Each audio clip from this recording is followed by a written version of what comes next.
Ok, alors on va étudier ce soir une sira du Rabbi qui est prise dans le volume 30, Sira Aleph, la première sira.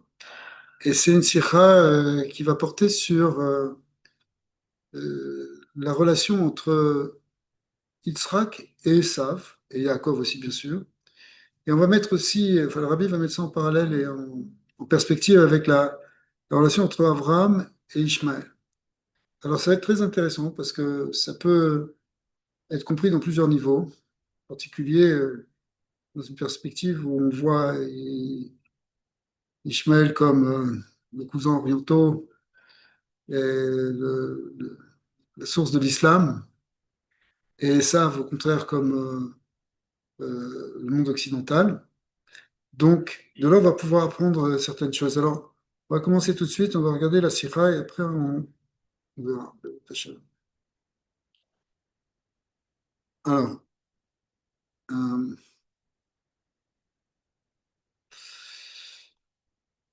c'est marqué dans le Midrash. Aïtam et Midrash, Vele Toldot Yitzhak. Mosif à la Rishonim. À chaque fois qu'il y a marqué V et les, c'est un principe qui est marqué dans le Midrash, ça vient ajouter quelque chose. S'il y a juste marqué et les, ça vient retrancher quelque chose par rapport à ce qui était marqué avant. C'est-à-dire, maintenant, par exemple, et les toldot noir, ça veut dire, Rachid nous dit, bon, avec noir, on a déjà oublié maintenant ce qu'il y avait avant. Donc c'est comme si l'humanité, elle recommence avec noir, et les générations pré-diluviennes, antédiluviennes, on n'en parle plus. C'est pas qu'on n'en parle plus, mais elles n'ont plus d'impact sur nous.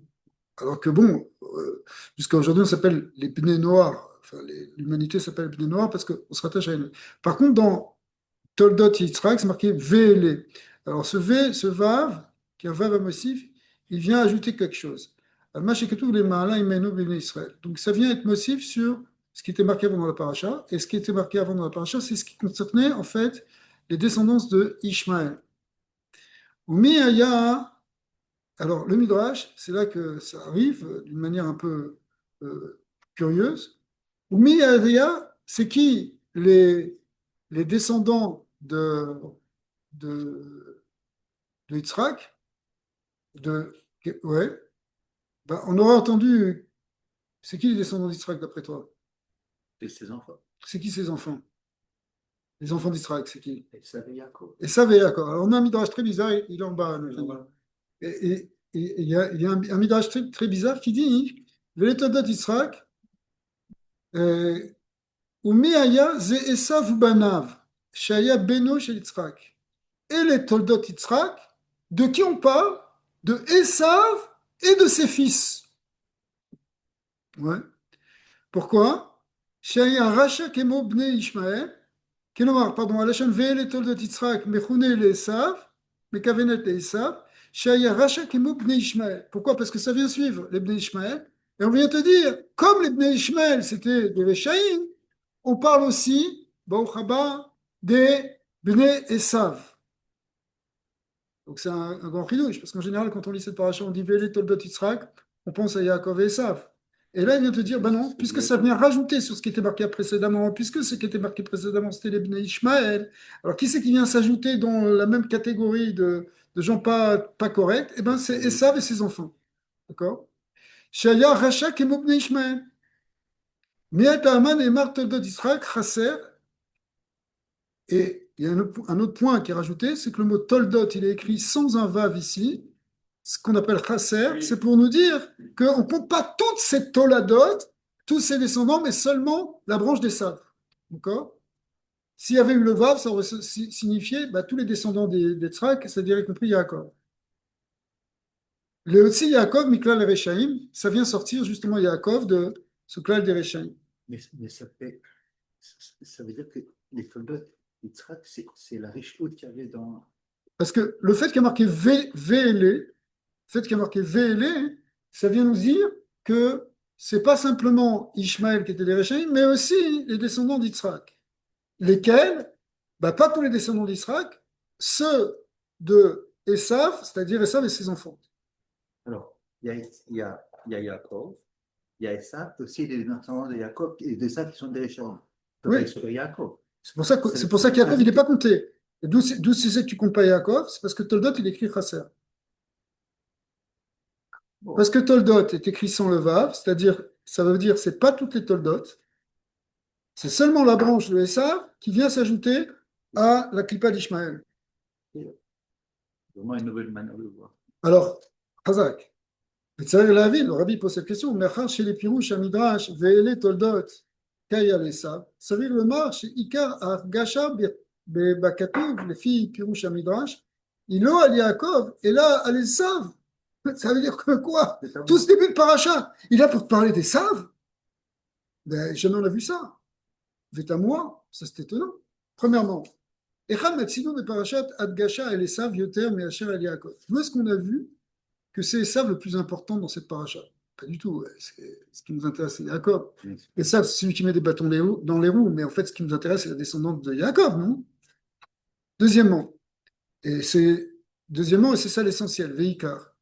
איך אפשר בכלל לומר כי ולתולדות יצחק זה עשיו ולא יעקב? Tu parles des descendants d'Yitzhak, mais les descendants d'Yitzhak, c'est Yaakov avant tout. Et là, tu dis non, c'est Isav et c'est pas Yaakov. Wow. À cause du Vafratel. À cause du Vav Fraser et à cause du Vav qui se trouve dans Véélé. C'est-à-dire que ce Véélé vient rajouter ce qui précédait. Ce qui précédait, c'était Ishmaël. Donc, qu'est-ce qui suit? Qu'est-ce qui est dans le même groupe qu'Ishmaël au niveau de la Rishut? C'est Esav. Ouais, c'est ça. Donc, en fait, le Midrash, il vient, il te dit, Véélé, c'est. Je pense que ça me fait des allergies. Ah, merde. Non, non. Ouais, s'il te plaît. Tu sais, je ne sais pas pourquoi quelqu'un a mis ça, mais ça, dès que je sens ça, ça m'irrite. Mais tu sais, alors donc, il faut poser cette question. Vekalut Abiyur basé. Alors, le principe de tout ça, c'est Chat Toldot, ou Inyane Vervudat Yitzhak. Alors, vous avez compris la question? Je répète la question. La question, c'est que Vele Toldot Yitzhak, ouais, avant Vele Yitzhak. Ok. Alors, Ele Toldot Yitzhak, normalement, toi, tu te serais attendu, c'est qui les Toldot Yitzhak? Éventuellement, c'est surtout Yaakov.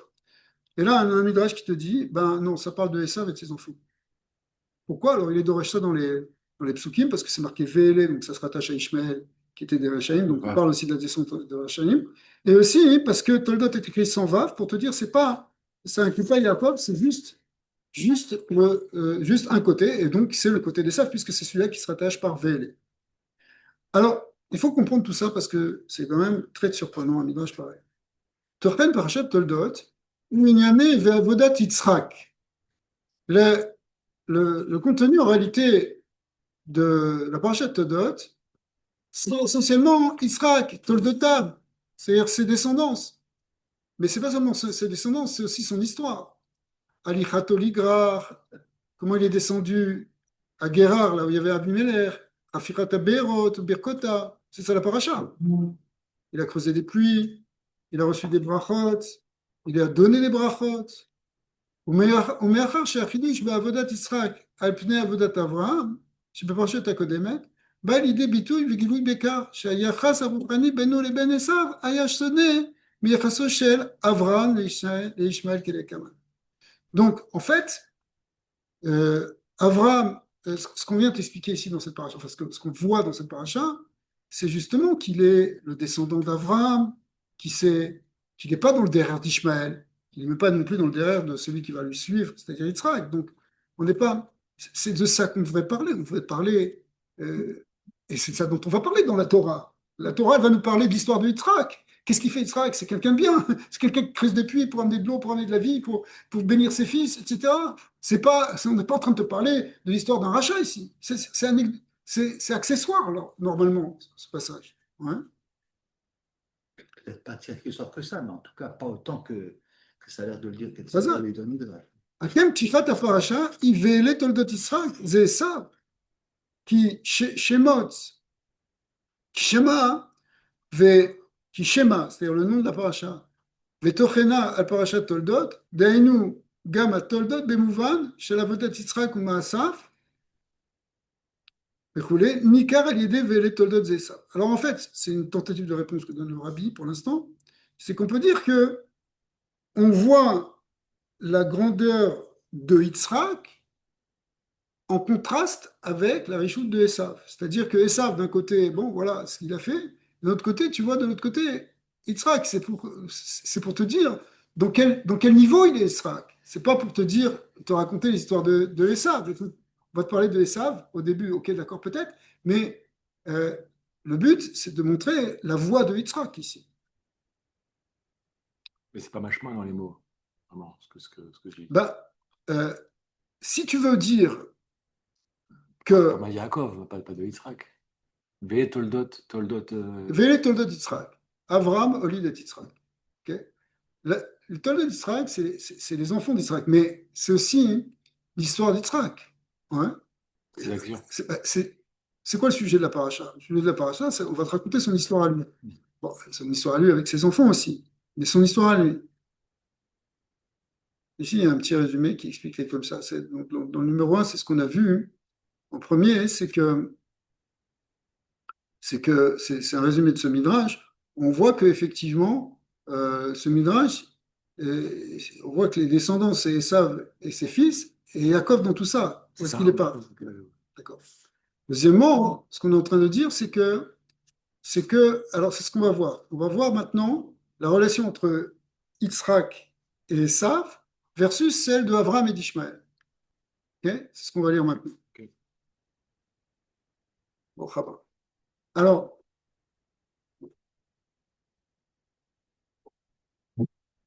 בחילוק שזה שבין שייכותו של ישמעאל לאברהם ובין שייכותו של עשיו ליצחק, אנו מוצאים שני הפכים.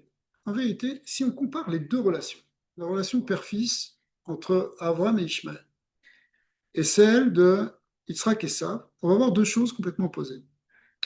Pourquoi? Il y a deux points, si vous voulez, de différence fondamentale entre ces deux relations. Mitzad Echad, Aya Ishmael Karov Beruchaniyut l'Avraham. D'un côté, Ishmael, il n'est pas très éloigné d'Abraham spirituellement.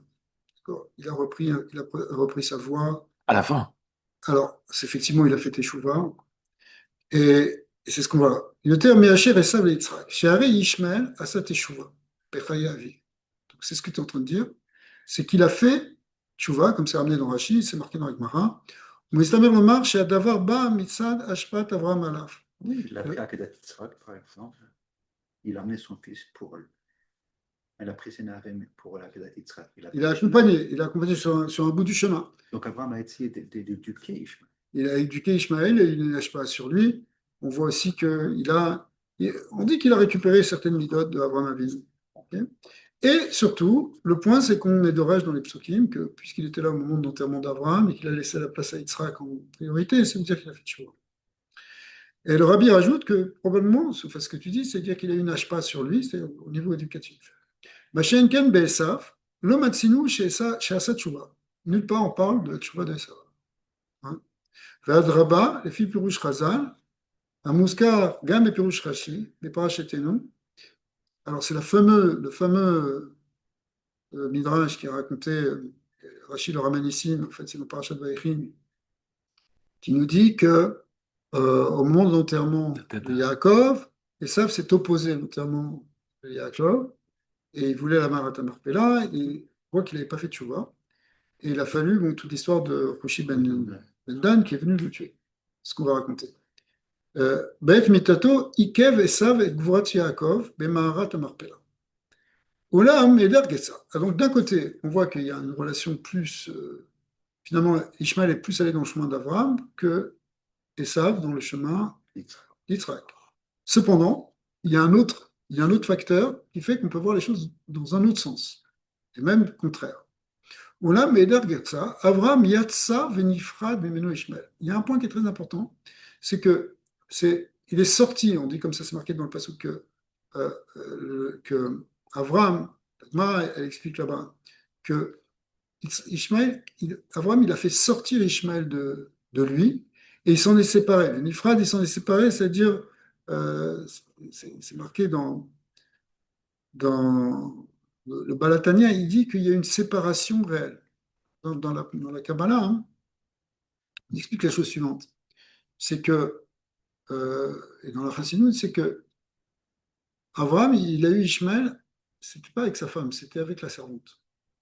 Et cette servante, elle reste une chifra mitzrite, une servante égyptienne, même si c'était une princesse à l'origine. Et donc, c'est ça d'ailleurs le victoire qu'il y a eu entre, discussion qu'il y a eu entre Abraham et Sarah au sujet d'Agar dans la parashat Lech Lecha, où Sarah n'était pas du tout contente parce qu'elle commençait à à prendre sa place. Et elle lui a dit, Garage est à Mazot, renvoie cette servante-là, parce que c'est une servante, et elle exagère, bon, Rabat. Et effectivement, Abraham n'était pas content au départ, mais il a accepté ce qu'a dit Sarah. Il a dit, Iné, Shifrater Beyader, voici ta servante dans ta main, faisons ce que tu veux. Qu'est-ce qu'elle a fait? Elle l'a renvoyée. De là, il a accepté que c'était une chifra, que ce n'était pas devenu sa femme, qu'elle était restée chifra. Elle ne s'est pas convertie à Gar, réellement. Ouais. Elle est restée ce qu'on appelle dans le statut de chifra kénaanite. Du coup, on apprend que finalement Ishmaël, il est Yotse de Abraham, mais il n'est pas un descendant d'Abraham au sens halakhique du terme. Il n'hérite pas d'Abraham. Machen Ken, ce qui est différent pour Esav, puisque Esav, lui, il est né dans le ventre de Rivka. Et donc, lui, c'est un Israël Moumar, c'est un Israël qui après a renié, mais ça reste quand même Israël. Donc, le lien, il va être différent. Remarquez que, juste pour la parenthèse, que, que, que quand il est sorti Israël, il était coulo Adom, ouais, Admoni. Ça veut dire quoi? Ça veut dire il était tout rouge. Alors, Esav, quand Esav il est sorti de Canaan. Alors, quand on dit qu'il est sorti tout rouge, une des explications, c'est qu'il est sorti avec, il avait du sang tellement de sang en lui qu'il était rouge, et du coup, on avait peur qu'il fasse une hémorragie, donc on lui a pas fait la Brit Mila. Et il n'a pas fait la Brit Mila, et comme il n'a pas fait la Brit Mila, ben ça a attendu, ça a attendu, ça a attendu, et après on s'est rendu compte que finalement c'était normal, il était comme ça admoni, mais bon. À l'époque, on n'a pas fait encore la Brit Mila. Et à 13 ans, il a décidé qu'il ne ferait pas la Brit. Ça, c'est un midrash qui dit comme ça. Que Esav, il ne voulait pas faire la Brit. Il y a d'autres endroits où c'est marqué qu'il était méfer Berito, qu'il a fait repousser le presmus. C'est ton père de le faire et au platine de le faire. Ouais, mais c'est-à-dire, comme on avait peur qu'il supporte pas la Brit Mila, on ne l'avait pas faite. Mais quand, à 13 ans, il a grandi et il s'est rendu compte qu'il pouvait tenir, malgré tout, il n'a pas voulu le faire. Donc, Ishmaël, il a fait, en vérité, Ishmaël, il avait fait la Brit Mila à 13 ans, c'est pour ça qu'ils ont pensé au départ la faire à 13 ans aussi. Donc, il n'a pas fait, et donc, on voit que bien qu'il soit né dans le ventre de Rivka et qu'il ait donc un statut de juif, d'Israël en principe, malgré tout, lui, par contre, il s'est complètement séparé spirituellement de son père. Donc c'est contradictoire avec Ishmaël. Ishmaël, lui, il est resté proche dans l'Ashkafa, il est resté proche de son père, mais par contre, au niveau de, au niveau de, Encore. voilà, c'est ce qu'on va voir. Il n'a jamais fait de la bride. D'après ce midrash, il n'a jamais fait la bride. D'après certains midrashim, il a eu la bride, mais il a fait repousser. Machem Ken et Saf, Afalpi, Shigam, ou Yatsa, Venifra, Yitzra, et bien que lui aussi il est sorti, il s'est séparé d'Yitzra, spirituellement, ouais. Et Yitzra qui Yatsa, Mimeno et Sav. Are Ayaze, Beofen, chez Nisha, Begeder Israël, il est resté quand même dans un statut de Israël, on appelle Moumar. C'est quoi un Moumar? Ça veut dire un Israël qui a renié sa foi. Apostat. Un apostat. Vaya Yoresh, mais pour autant, il est un héritier. Kemoshenema, Yerusha Esav Natati. Il a, en tant que fils, il a un statut de Ben, donc il hérite. Alors que Ishmaël, il n'hérite pas. Non, il n'hérite pas de la terre non plus. Même Esav, on va voir que non. Mais Pashtout, Aya Charloma, Betam Adava, Atam, Ishmaël, Loaya, Israël, Velo, Yoresh, ou Yoto Ben Hama. Donc la première raison, c'est celle qu'on vient de donner. Premièrement, c'est qu'il est le fils d'une servante. Hachem Imela qui Adgasha Akatouv, qui lo yirash ben ha'ama azot imbeni. C'est ce qu'elle avait dit Sarah. Elle a dit pas question que ce gars-là, qui est le fils de la servante, il hérite avec mon fils. Pourquoi?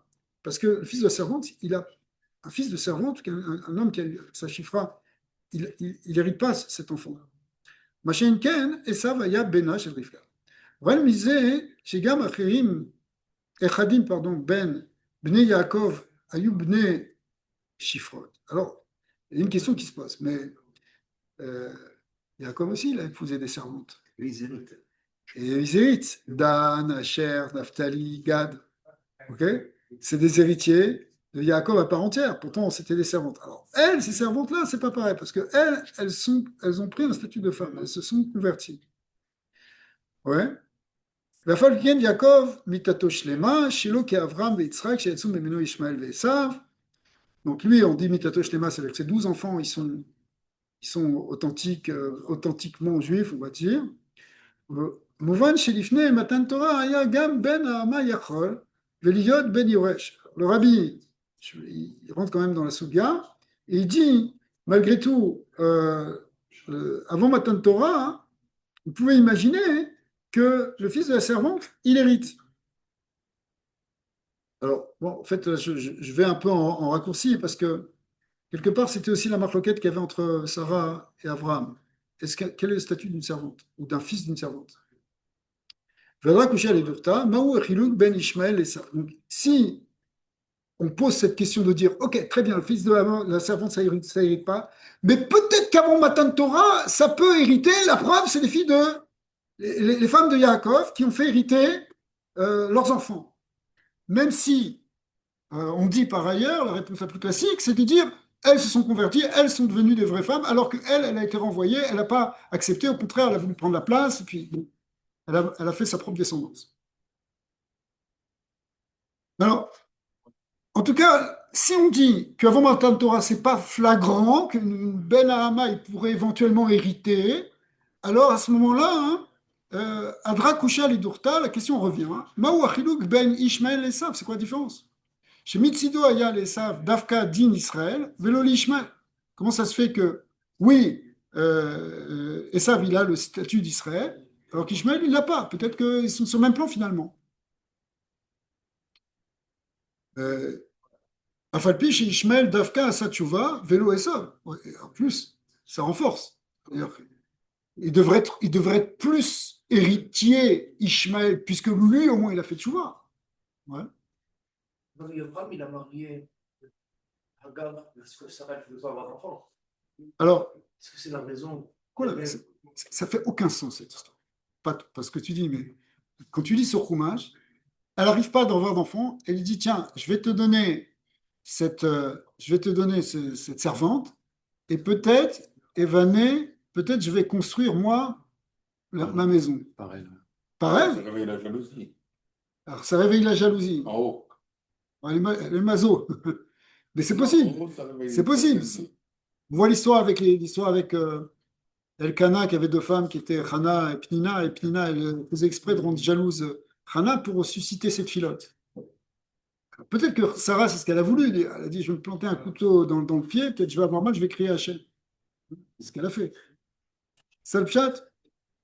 Possible. D'après la Kabbalah, hein, il y a un autre inyan. C'est un inyan très profond. Vous voulez un petit peu? Bien sûr. Mais ça, Ok. ça a un lien Alors. avec ce qu'on est en train de parler. Ah oui. Ça a un lien avec les sages et tout ça. Abraham, Déjà, j'ai Yitzhak, pas fait l'autre chose. attends, Abraham, Yitzhak et Yaakov, et les Imaot, elles sont venues pour faire la réparation de ce qui s'est passé avec Adam Arishon. Avec Adam Arishon et Chava. On va le voir aussi dans l'histoire de Rivka, on l'a déjà vu une certaine année avec dans l'histoire de la bracha. Mais qu'est-ce qui s'est passé avec Adam Arishon? Adam Arishon, en réalité, il était Kulotov, il était plein de lumière, et possédait toutes les neshamot en lui, il était Bag du chat, mais quand il a fauté, il a mélangé le bien et le mal. C'est ça ce qu'on appelle aussi la Zohamata Nachash, l'impureté du serpent qui est venue après dans sa descendance. Ce qui fait qu'après l'humanité qui est sortie, elle était avec des Chalakim Tov et des Chalakim Ra, avec plus de mal que de bien d'ailleurs. Pour ça hein, que il y a un mélange de bien et de mal. Abraham Avinu, c'est un tzaddik, mais et c'est un tzaddik évidemment. Il n'y a plus de tzaddik qu'Abraham Avinu. Mais en même temps, il venait de l'impureté. Ouais, Terah, c'était un roche de Avodah Zarah. On dit que sa mère aussi, était Nida. Et lui, il est né dans ça. Et lui, c'est un tzaddik, mais dans sa descendance, il risque de transmettre un côté rat.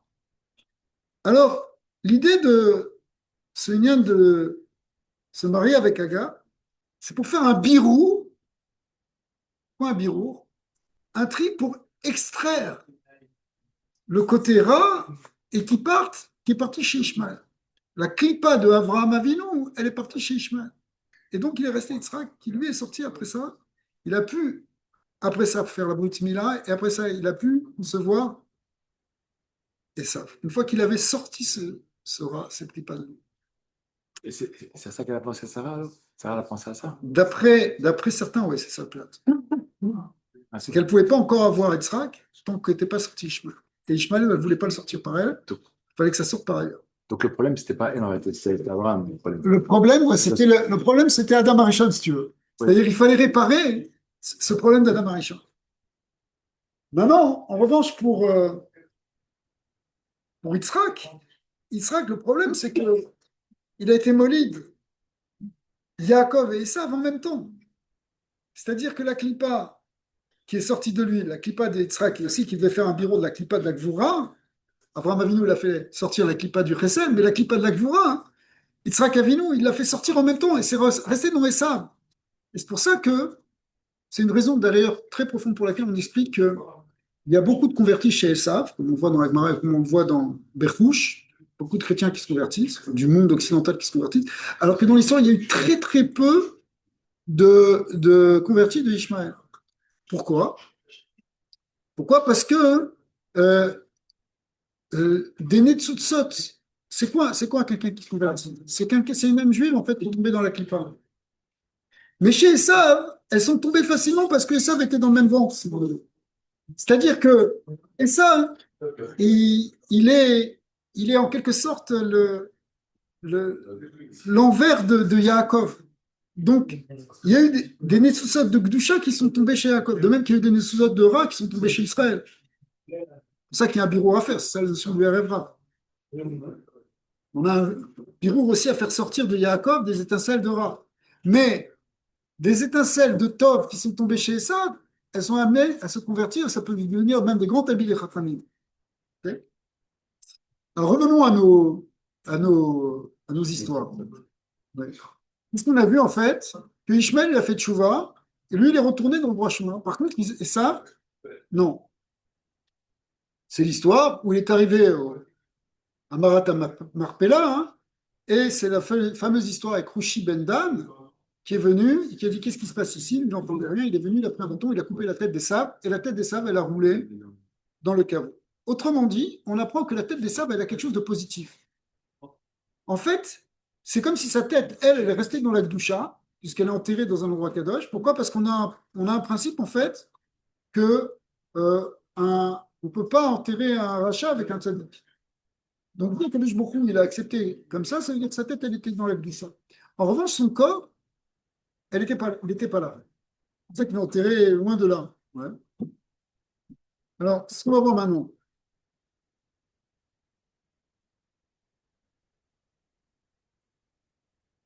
En fait, dans le paragraphe d'avant, ce qu'on a vu, c'est que finalement, la Sheikhout entre Esav et Yitzhak, elle est Amouka Yoter, mais Sheikhuto chez l'Ishmael et Abraham. Il y a plus, en fait, de proximité entre Yitzhak et Esav, parce que, effectivement, il n'est pas vraiment complètement sorti. Par contre, Ishmaël, lui, c'est beaucoup plus éloigné. Il a été sorti. Même si lui, il a fait tchouva. C'est ça le paradoxe. Ok. Alors, c'est quoi le lien profond qui existe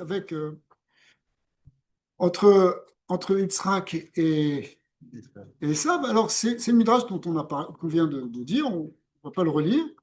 C'est qu'effectivement, la réché d'Esav est abego atifa de Yitzhak. Elle est tombée elle a roulé en quelque sorte dans le giron, dans le sein de Yitzhak. Et l'Ichora a raisé d'avoir Tamoa Beyoter. Alors ça, c'est très étonnant. Adin ou chez En Gvurat Racha et Tzalat Tzadik. Normalement, tu enterres pas le Racha à côté du Tzadik. Ce qu'on disait tout à l'heure. ועד כדי כך שכאשר הושלכה לקברו אלישע, chez Elisha, Gufat Navi Sheker. Alors dans l'histoire d'Elisha, à un moment, on a voulu enterrer un faux prophète à côté d'Elisha. Qu'est-ce qui s'est passé? הנה כדי למנוע את גבורתו בסמור לאלישע, עשה הקדוש ברוך הוא נס, והיה נס זה של תחיית המתים. שקם נביא השקר לתחייה, ואם כן, איך ייתכן il y a eu un miracle, et finalement, on ne l'a pas enterré à côté.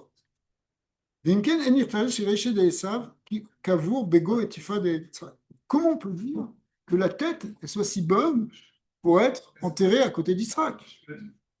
Répondons dans ça. En fait, c'est ça tout le truc. C'est que Essa, son problème, c'est Mitzat Goufo. Au niveau de son corps, Esav, ça ne va pas. Il n'arrive pas à contrôler ses milotes, ses pulsions, ses envies, ses craintes, sa violence. Il n'arrive pas.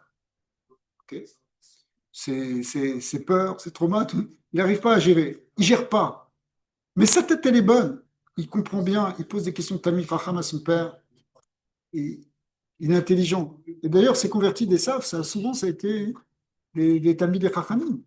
Ils ont donné jusqu'à Rabbi Meir, Rabbi Akiva. Oui. Shmaya Ve'aftalian, bien sûr. Encore, Unkelos. Il faisait beaucoup de Kivud Baim aussi. Alors, il faisait Kivud Avem. Il avait un mirou, il avait un mérite de Kibboudav. Et comment c'est possible en fait pareil? C'est-à-dire quoi? C'est-à-dire que des fois le corps. Mais le Kibboudav, il n'était pas l'Ishma, parce qu'il faisait ça pour tromper son père. Ouais. Ouais. Écoute, tu sais, des fois, psychologiquement, tu as des enfants, des adolescents qui sont en pleine révolte, qui font plein de bêtises, qui font des trucs, mais en même temps, ils ne veulent pas décevoir leur père. Ils ne veulent pas que leur père le sache, ils ne veulent pas lui faire de la peine. Et décevoir le père, c'est quelque chose qui fait très peur. Okay, alors, qu'est-ce qui se passe dans ces cas-là? Qu'est-ce qui se passe dans... Qu'est-ce qui se passe dans ces cas-là? Ça veut dire que l'enfant, il peut faire toutes sortes de bêtises, mais devant son père, il va jouer un jeu. Et c'est ce qui se passait avec Esav. Esav, en fait, il jouait un jeu vis-à-vis de son père. Donc, toutes ces questions où il était soi-disant Talmid Chacham, c'est juste pour avoir la reconnaissance de son père. ולכן נשארו רשע בגו et Tifad Yitzhak. Donc c'est pour ça que sa tête, la tête, elle était bonne, c'est le corps qui n'allait pas. Ve'al derech amevoir benogal et Satan, chez Mitzad Shorsho les Maala, Ine Satan ou Pnina, les Shem Shamaïm Nitkavnu. Alors, Agmara, elle dit que le Satan aussi, comme Pnina, dont on a mentionné le nom tout à l'heure, eh bien, ils avaient une kavana, les Shem Shamaïm. Ouais. Pnina, elle faisait exprès d'embêter sa sœur. Pourquoi elle faisait exprès d'embêter sa sœur? C'était pour, euh, c'était pour C'était l'Ishem Shamaïm pour la faire réagir. Eh bien, le Satan aussi. Pourquoi il nous met des obstacles? Pourquoi il essaie de nous faire tomber? C'est juste pour qu'on soit mis de Gaber, qu'on se renforce dessus et qu'on puisse le dominer et gagner. C'est le fameux machal du Zohar de la Zona. C'est un roi qui vient voir une Zona et qui dit: maintenant, tu vas tout faire pour te faire tomber mon fils. Mais en fait, le but, c'est pas qu'il fasse tomber le fils. Le but, c'est que le fils, il tienne donc bon dans l'épreuve. Et la Zona en question, elle fait tout ce qu'elle peut pour le faire tomber, mais en même temps, elle veut pas qu'il tombe, dit le Zohar. C'est-à-dire que, au fond, c'est ça, alors, ça revient à dire que le Satan, il est aussi les Shem Shamaïm. Alors, donc,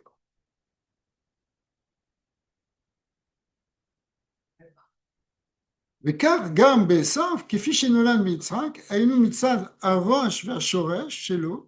Alors, quand on dit ça, si vous voulez, ça veut dire c'est comme si le shoresh du Satan, bah, le Satan il est très mauvais, on le déteste, on ne veut pas de lui. Mais dans son shoresh, c'est du tov. Bah, c'est la même chose avec Esav. Esav aussi, on le déteste parce qu'il nous fait du mal. Mais c'est très grave ce qu'on a subi avec Esav. Okay, mais dans le shoresh, il y avait du tov au départ.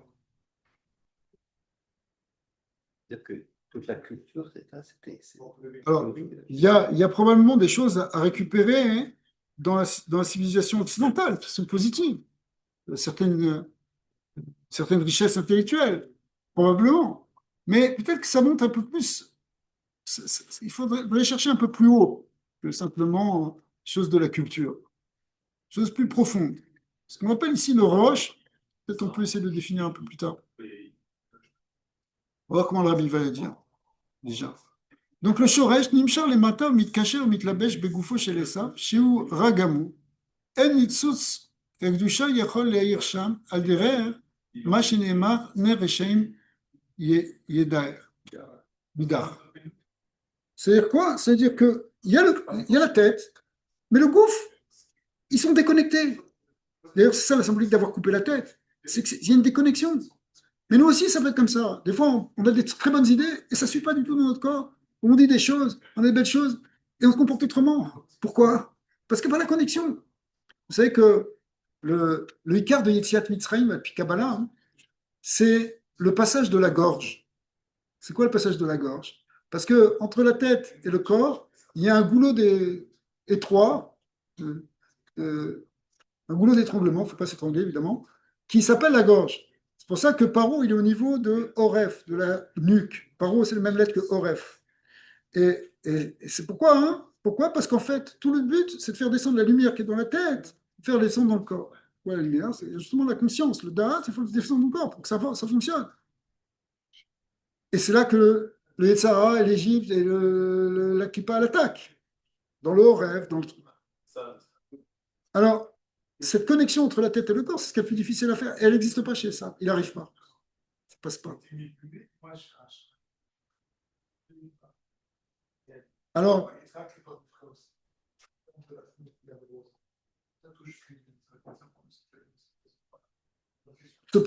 cependant, on voit que, en tout cas au niveau du roche, le roche, il est très proche d'Yitzhak. Ils l'ont tiré avec Yitzhak. Ouais. Mais est-ce qu'il y a une raison profonde à ça ou pas? Ça m'interpelle beaucoup. C'est-à-dire, moi, je pensais que c'est la tête qui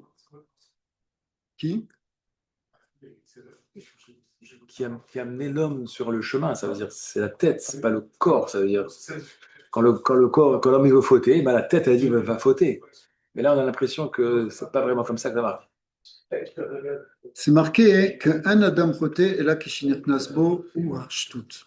Le fait de fauter, c'est qu'il y a une folie qui t'est rentrée dedans. La folie, tu peux le voir de deux manières. Soit c'est la tête qui devient folle, soit c'est que au fond de toi, tu sais quelque chose, mais tu te dis c'est pas grave, je m'en fous. Ouais, c'est pas grave. Autant que je fasse cette affaire maintenant, je vais avoir un plaisir immédiat, mais tu perds de vue la dimension plus grande. Tu perds de vue le fait que finalement, ça va t'amener du mal. Dans tous les cas, c'est que tu as perdu la tête. La tête, elle n'a pas été connectée au corps. Écoute, ça nous arrive tous les jours. Prendre des décisions, si je vais faire ça, je vais faire ça, et des fois, on ne le fait pas. Ouais, pourquoi? Parce que ça n'a pas suivi. Et je l'avais dans la tête, j'étais clair. Je voulais faire cette mise-là, je n'ai pas faite. Pourquoi je n'ai pas fait? Mon corps, il n'a pas voulu accepter ça. J'ai dit non, on va se dormir. J'ai dit non, on va manger un peu plus. J'ai dit non, regarde cette émission. Pourquoi? Parce que c'est le gouffre, si tu veux, qui te traîne. C'est la lourdeur des midotes. Le corps, il correspond à ce qu'on appelle les midotes. Le roche, c'est le côté sechel, intellect. Mais les midotes, bah, c'est les émotions. Tu as envie, tu as peur, tu fais des choses qui sont contre ton sechel. C'est ça le roche tout. Alors, le roche, en tout cas, une fois qu'on l'a coupé, il est bon, quoi. C'est ce qui se passe avec Esav. On ne vous dit pas qu'il faut qu'on se coupe la tête, mais de ce point de vue-là, au niveau de la tête, ben, c'est une supériorité qu'il a Esav par rapport à Ishmaël.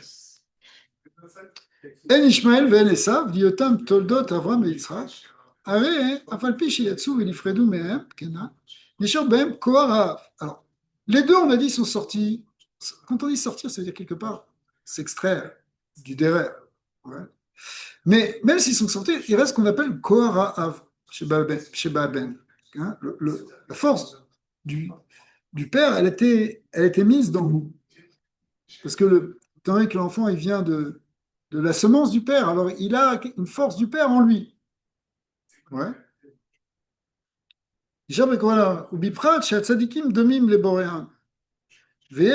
Alors surtout que quand on parle de tzadikim, c'est pas n'importe quoi, parce qu'ils sont à l'image de Dieu vraiment, ils ressemblent à leur créateur. C'est pour ça qu'un tzadik, quand il fait quelque chose, ça laisse un impact dans ce qui suit. De même qu'Akadosh Baruch Hu, quand il fait quelque chose, c'est pour l'éternité. C'est-à-dire, c'est pas qu'il donne la vie à un moment, puis après il s'en va, il est tout le temps là. Ben, même chose, quand un tzaddik il fait quelque chose, ça reste. Quand tu as reçu une bracha d'un tzaddik, ne crois pas, cette bracha du tzaddik, elle est toujours avec toi. C'est pas qu'elle s'en va à un moment. Il y a quelque chose du tzaddik qui reste en toi. Alors imaginez, dans les enfants de Abraham ou de Israël, il y a quelque chose d'Abraham et d'Israël qui est resté fondamentalement eux. Ouais. C'est sûr qu'ils reçoivent quelque chose de Avraham et d'Yitzhak. Ils reçoivent une ashpa, une influence, une gdusha. Ouais. Le problème, le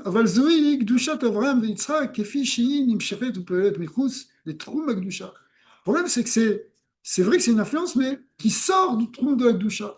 C'est là, le gars, il est vraiment sorti, mais il garde encore une influence. Des fois, tu vois comme ça, un gamin, il est complètement sorti du derrière, etc. Mais il garde encore une influence de son père et de sa mère. Mais maintenant, il ne fait plus rien, etc. Ouais, attention, c'est pas les gamins qui font ça, il faut contraire les aider, tout ça, évidemment. Mais comme chez Yatsa Memeno. On a la différence qu'on a dit entre Avraham et Yitzhak, entre Ishmaël et Esav. Venafta à Advata Baem Ashpat Avad. Donc finalement, ce qui les différencie, c'est comment cette influence, elle se manifeste. On a dit effectivement, l'influence de Yitzhak, elle était différente dans Esav parce que c'était avec Rivka, alors que Ishmaël, c'était avec Agar. Ishmaël aya Adavar Bofen Sheviou la Sotchouva. Mais cependant, la force qu'il a eue, ça n'attache pas, elle était d'un autre côté plus grande, parce que ça lui a donné la possibilité de faire tchouva. Donc, en vrai, à chaque fois, on revoit la même chose. D'un côté, c'est plus éloigné, mais d'un autre côté, il a eu plus de force.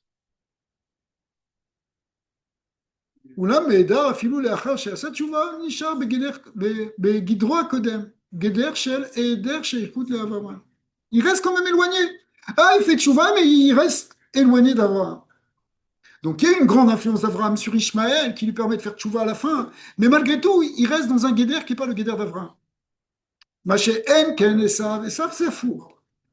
Av shemitzad gufo, Mavrigato Pechuta, Filum Ishmaël, même s'il pointe souvent de son corps, ben, il est bien plus bas que Ishmaël. Pourquoi? C'est pas, on voit bien, il n'a pas fait tchouva. Donc ça veut dire que son corps il est plus bas que celui d'Ishmaël. Vezeu atam shelo asa tchouva.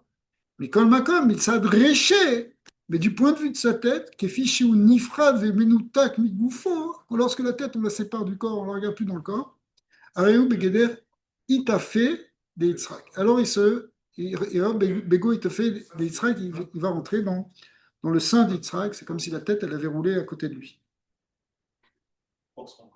C'est une image, bien sûr. Parce que quand tu vas à Marat Marpella, ce n'est pas dans le même endroit. Il y a une porte avec marqué il y a le roche de Esav. Ouais, là-bas. En fait, tu as une porte avec Yitzhak, une porte avec Abraham. Il y a plusieurs portes, ça veut dire. Ouais. C'est pas une seule porte pour tous les Avot. Non. Là, ils ont ouvert il n'y a pas longtemps pour Shabbat Parashat Chayesara. Hein. Il y a toujours un grand Shabbat avec 20 000 personnes qui le vont à Hebron. Les gens dans des tentes, etc. Et une des choses qu'ils font, c'est qu'ils ouvrent la salle qui donne sur le caveau, parce qu'en fait, tu ne vois pas, c'est beaucoup plus profond, mais la salle qui correspond à la salle de Yitzhak Avinu, qui donne, avec la porte qui donne sur Yitzhak Avinu, parce que l'année, elle fait office de mosquée, et il n'y a que quelques dates dans l'année, en particulier Païe Sarah, hein, où elle est ouverte aux Juifs, et ça ne fait pas, et elle sert dans le synagogue, malheureusement. Ouais. Après, il a donné aux Arabes la salle de. Pas la salle. Ah ouais. C'est ça la galoute. C'est pas possible. Yesh Lomar. Mais c'est bientôt fini, pour ce prochain. Alors, Yesh Lomar, Bedrei Efshar. Alors, דוגמת בהלכה לחילוק בין שני אופני השייכות, זו של ישמעאל לאברהם וזו של יצחק, של עשיו ליצחק, בשני הסברים האופנים שיש בגדר השתיחות. Le rabbi va lier ça avec la notion de shtichut.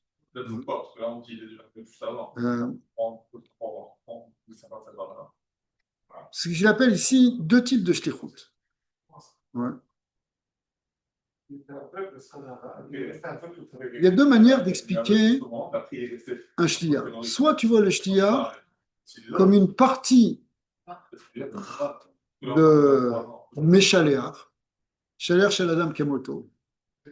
Soit tu le vois comme quelqu'un qui fait, mais qui s'éloigne quand même du Meshaléach. Ici, en résumé, ça dit comme ça. Soit tu vois le shliach comme une metsiout en tant que tel.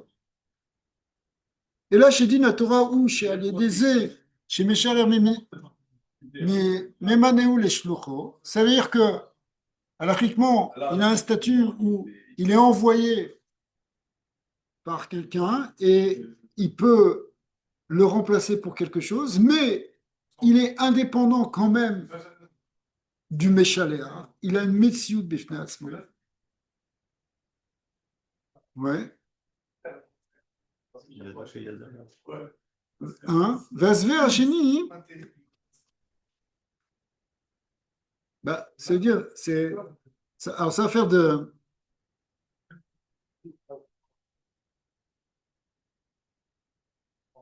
ça peut faire une nafkamina, hein, au niveau de la shtichut. Soit le deuxième terme, on va le voir, on va l'expliquer. Soit le deuxième terme de la shtichut, la deuxième manière de voir la shtichut, c'est que tu vois tu vois le shliach comme complètement effacé par rapport au Meshaléach. Par exemple, quand Moshe Rabbeinu il a chanté la Shira, alors, d'après certains avis, c'était. Non, c'est pas le bon exemple. Mais effectivement, Moshe Rabbeinu, en tant que tel, c'est un shliach d'Hachem. Il était envoyé par Hachem pour sortir les Bnei d'Israël de Mitzrayim, pour faire ses miracles, pour recevoir la Torah. Il est totalement effacé devant Akadosh Baruch Hu, tel point que Shrina Medaberet Mitor Grono. Donc il est complètement effacé. Tu peux prendre aussi l'exemple, par exemple, des émissaires du Rabbi. Parfois, ils effacent toute leur existence, même si ils font des choses qui pourraient paraître exagérées ou ne pas avoir de sens, parce qu'ils s'effacent totalement devant le Rabbi. Ouais. Ou bien tu peux dire, oui, ok, tu m'as demandé cette mission, je vais le faire, mais voilà, c'est pas ton service. Moi, je reste moi-même. D'accord? Alors, c'est quoi cette différence? Alors, comme on veut finir la séquence, on va faire un petit peu en résumé. Mais c'est la différence entre Abraham et Yitzhak. On a déjà vu dans des shows précédents, puisque le Rabbi a ramené cette idée plusieurs fois, que la avoda de Abraham, c'est une avoda qu'on appelle du haut vers le bas. Pourquoi parle-t-on quand on dit du haut vers le bas? Ça veut dire que il amenait dans ce monde la conscience de Elokout. Vous savez, il y a un Dieu, venez manger, voilà, qui c'est qui vous a donné à manger? C'est Hachem. Dites merci à Hachem, c'est Hachem. Il dévoilait le divin du haut vers le bas. Yitzhak, en revanche, on voit qu'il a creusé des puits. Au lieu de creuser des puits, c'est pas que tu reçois de l'eau d'en haut, c'est que tu fais des efforts, tu fais des efforts, tu fais des efforts jusqu'à faire jaillir l'eau qui est en toi. C'est un mouvement qui va du bas vers le haut. Quand tu fais un mouvement du haut vers le bas, ben, tu as même beaucoup de shimpra, beaucoup de shefa, etc. Mais quand on te demande de toi travailler sur toi-même, c'est plus dur, mais en même temps, ça reste. C'est pour ça que les puits de Avraham, on a vu la semaine dernière, ils ont été bouchés, alors que les puits de Yitzhak, ils n'ont pas été bouchés. Eux, ils sont restés, comme on le voit dans la paracha de cette semaine. Après, ça s'appelle Rehovot, Rehovot Anar, après, ça s'appelle Beersheva. Il a des puits qui sont restés à Dayon, il a Torah. Pourquoi? Parce que le travail est venu du bas vers le haut. Dans ta Avodat Hashem, ce que tu reçois, c'est très bien, tu as reçu, c'est extraordinaire, tu as vécu un super shiur, une belle expérience, un rabbin extraordinaire qui t'a donné, qui t'a transmis quelque chose. Très bien. Maintenant, le travail, ça, tu n'as fait que la moitié. Tu as fait le travail d'Abraham. Tu as reçu du haut vers le bas. Maintenant, ce qu'il va falloir, c'est que toi, tu vas te casser la tête. Maintenant, tu vas aller, toi, prendre ta Gemara, tu vas te casser la tête, tu vas déchiffrer, tu vas prendre un dictionnaire, tu vas revenir, tu vas prendre un scroll, jusqu'à ce que tu arrives à apprendre par toi-même. D'accord? Pourquoi? Parce qu'il faut que tu fasses aussi le travail pour faire sortir l'eau qui est en toi, la dimension divine, la dimension de Gdusha. Pas simplement que tu reçois de la Gdusha d'en haut, mais que tu la fasses sortir de toi. Elle est là en toi, en potentiel, dans ton cœur, il y a tout déjà. D'accord? Et il faut qu'on fasse les deux. Il faut qu'on fasse Abraham et Yitzhak. Alors, quand on est dans une Bechina de Yitzhak, en réalité, ça va beaucoup plus loin. Alors, revenons quand même un petit peu à la Sikha.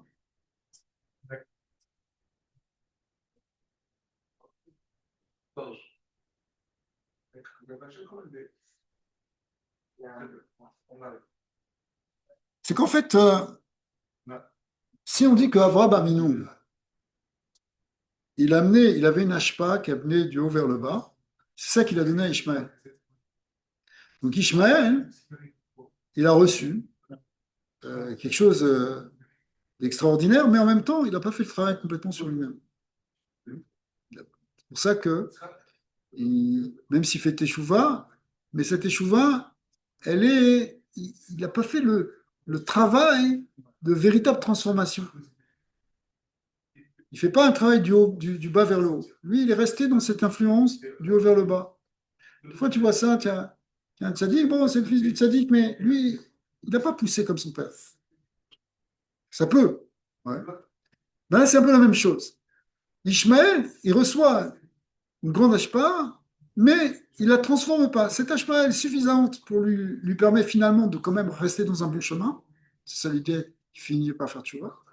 Mais elle ne le fait pas sortir de sa clipa profondément. Elle ne le fait pas sortir de. Elle ne reste pas dans le troum de la Gdusha. Vous allez me dire, alors, ça veut dire quoi qu'il fait tchouva? Il fait tchouva, hein, mais il s'est sorti du derrière d'Abraham. Il s'est sorti de ce derrière-là, de ce derrière des Havot. Il n'y est plus dedans. Il n'est pas dans la famille. Machen Ken, pour Yitzhak. Yitzhak, avec Esav, Yitzhak, il a d'ailleurs, il aime aussi Esav, mais en fait, il attend de Esav que Esav il fasse le travail par lui-même. Il attend ça. Et il pense qu'il peut le faire. C'est pour ça qu'il voulait lui donner la bracha. Parce qu'il pensait que Yitzhak Avinu, il a déjà reçu, il a déjà une bonne tête, il a déjà quelque chose de bien. Mais si maintenant il fait le tikkun de sa clipa, hein, s'il fait le tikkun, il peut le faire. S'il le fait lui, alors là, il va être complet. Il n'a pas fait. On dit sur Léa, parce que Léa, elle devait être le zivouk de Esav. Et Yaakov de Rachel. On dit que Léa, pourquoi elle avait pleuré? Selon l'Ipol de Cheiko chez Esav, pour ne pas tomber dans le giron de Esav, pour ne pas se marier avec lui. Mais la raison profonde, c'est qu'elle était venue avec les mêmes midotes que Esav. Léa, elle a le même problème que Esav à la base, mais elle a fait le travail. Elle a fait le travail, c'est pour ça qu'elle était une tzadékette. Et si Esav, il avait fait ce travail, il aurait été un tzaddik, il se serait vraiment marié avec Léa. Il n'y aurait pas eu besoin de ce balagan avec Yaakov qui devait prendre Léa et Rachel. Ouais.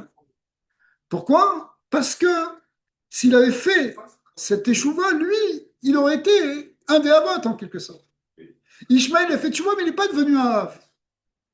Il est pas, il est resté, il est pas, on ne dit pas qu'il y a parmi les Havot, il y a Abraham, Ishmaël, non. Ishmaël, il est resté en dehors. Même s'il a fait tchouva, mais cette tchouva, elle le laisse un peu en dehors. Un peu comme à l'image de Lot. Lot, c'est un peu différent, mais il y a des points communs avec Ishmaël. Ce qu'on dit aussi, c'est un peu la même clipa, il a là aussi la clipa du Chesed. Il invite des gens à sa table, mais il est prêt à, à leur donner ses filles, ce qui est complètement aberrant. Bon, et puis il est dans un laisser-aller total, puisque effectivement, il va aller avec ses filles. Donc, ça, c'est la clipa du Chesed, du laisser-aller. C'est la même clipa que Ishmaël. Mais en même temps, il a quelque chose, là, il a un Nitzostov. Et d'ailleurs, il va y avoir des tzadékotes qui vont sortir de lui. Ruth, c'est la descendance du Mashiach. Donc, le point, il est que, finalement, il n'y a pas une transformation extraordinaire dans Ishmaël, même si elle est suffisante pour finalement faire qu'il fasse tchouva, parce que c'est comme, ça veut dire, ça n'a pas changé, si vous voulez, il est resté dans sa médecine à lui, comme dans le shliyar. Le type du shliyar qui dit, ouais, je vais te rendre service, je vais faire quelque chose, pas de problème, mais il reste lui-même. Ben, c'est un peu comme Ishmaël. Il dit, ok, je vais faire ce que tu me demandes. Moi aussi, je vais faire tchouva, mais laisse-moi dans ma bulle à moi. Laisse-moi dans mon monde. Alors que ça, lui, théoriquement, il aurait cette possibilité de faire teshuva. S'il avait fait teshuva, il aurait été vraiment un shliyar, comme un shliyar complet, c'est-à-dire il serait devenu un avot. Le comprendre dans cette image-là, c'est que les avots, marqués comme ça, en Amerkava.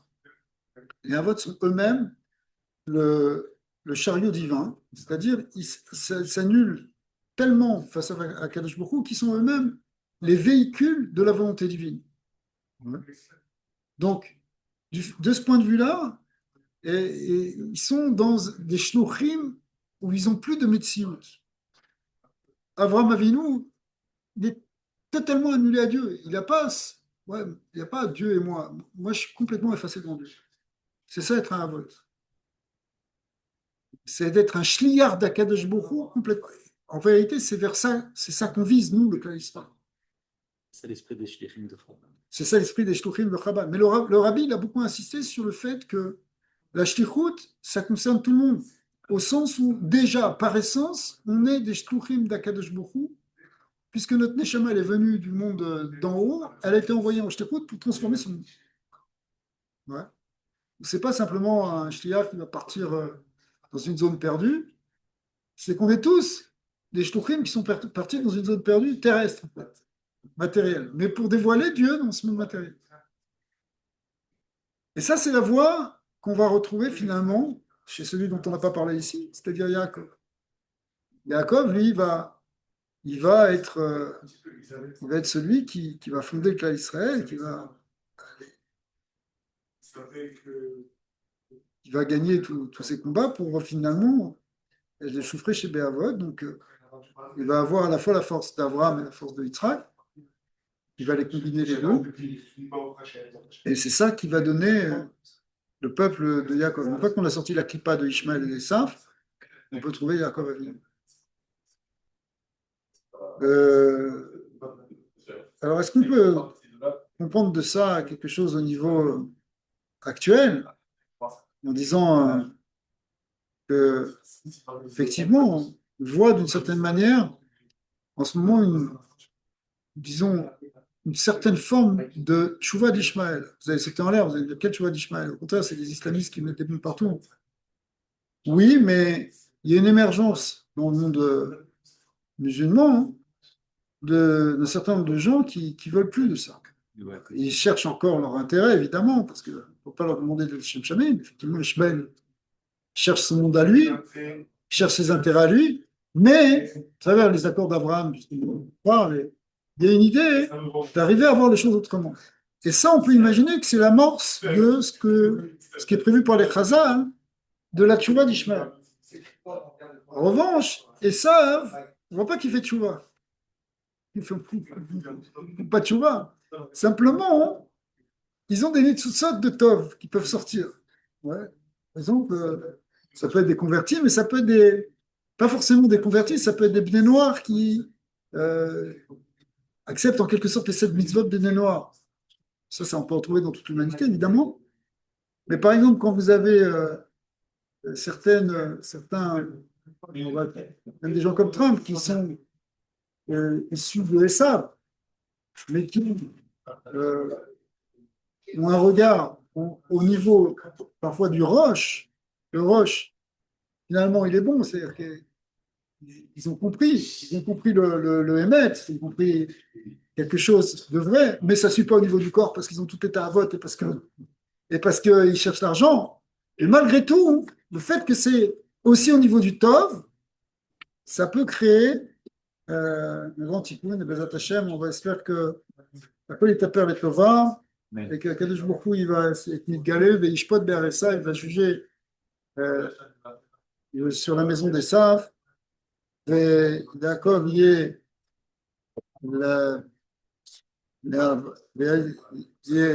Bet Yaakov, Esh ve Bet Yosef Le'ava, et que les clipotes, elles vont être brûlées et elles vont disparaître.